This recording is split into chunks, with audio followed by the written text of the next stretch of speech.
Coming up on today's show, we're going to check out ESPN's Mel Kiper's brand new 2-round mock draft and see who he had the Falcons taking in the top 10 and in the second round as well. But first, if you are a draft junkie and you're looking for more draft content as the draft gets closer and closer, consider subscribing to our NFL draft channel here at Chat Sports. Go to youtube.com/chatnfl and subscribe over there for more draft rumors, mock drafts, all that good stuff.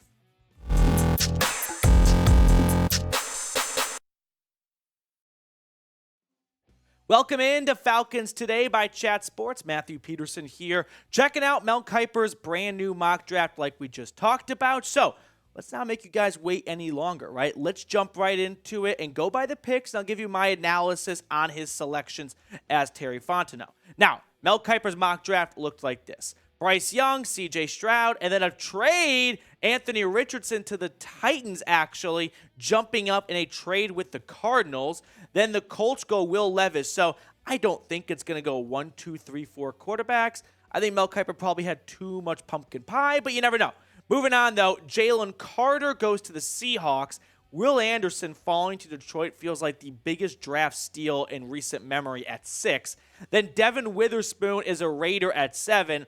And at 8, the Falcons select Nolan Smith, the versatile linebacker from Georgia. So that is who Mel Kiper had the Falcons selecting. Let's break down this pick. And if we got any Bulldogs fans watching right now, you are very familiar with number 4, and I'm sure you'd like to see him stay in the Peach State. So if Nolan Smith, before we even look at any stats or any analysis, but surface level, if that is the pick for the Falcons at number 8, how excited would you be? Try and scale it 1 to 10. 10 being you'd be ecstatic, you would buy his jersey the moment that it went to the stores.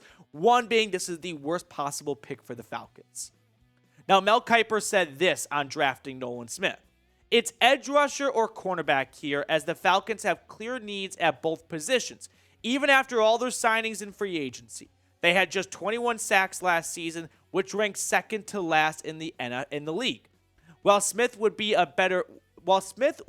better in a 3-4 defense, I see new coordinator Ryan Nielsen, who came over from New Orleans, figuring out ways to get him on the field to rush passers. Nielsen could vary his fronts. Smith is an explosive player with a ton of upside, and people in the league rave about his leadership ability. Nolan Smith is simply a very good football player.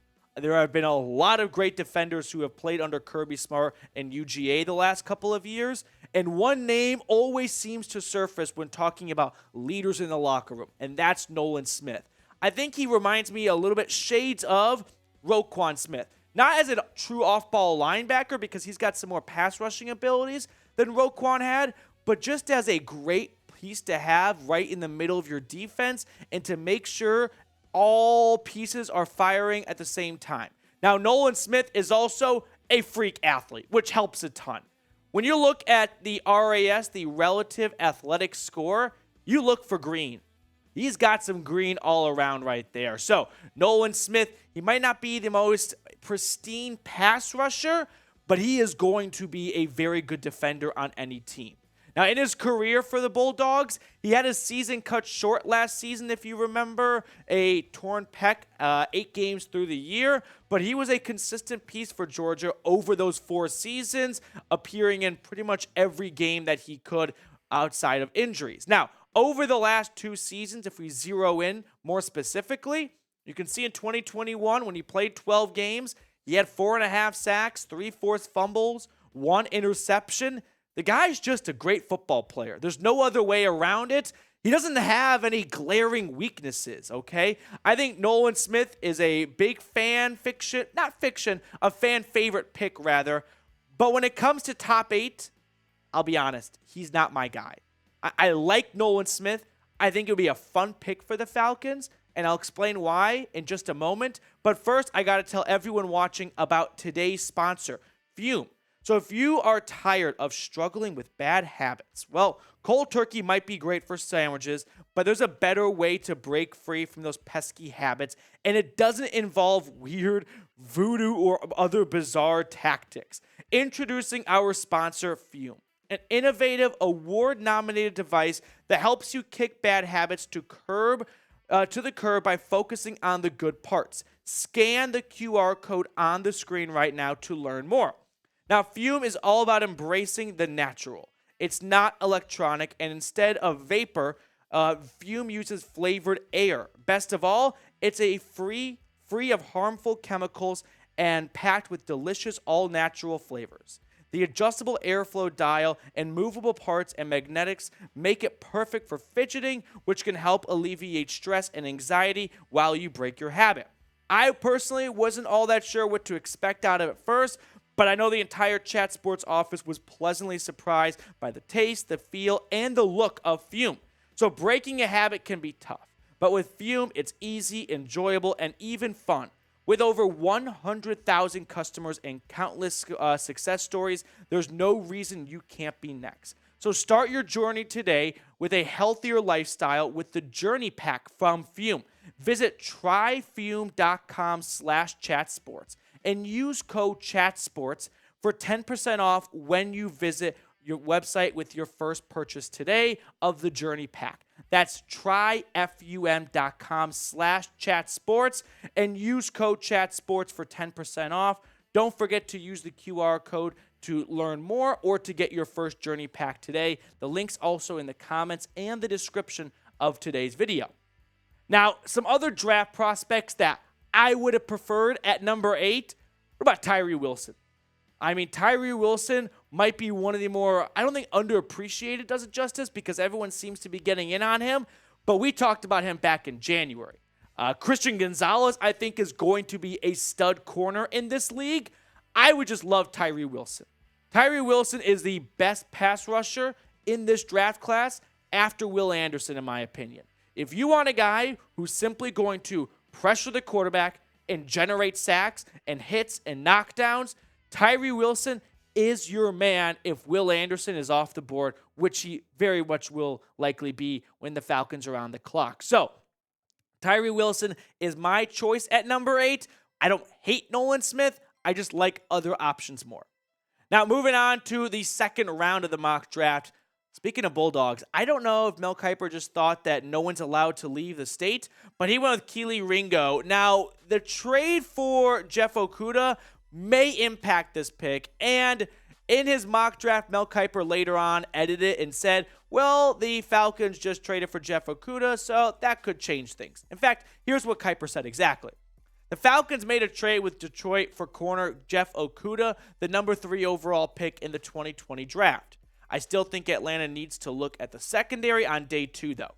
Okudah has not proven that he can be a reliable starter.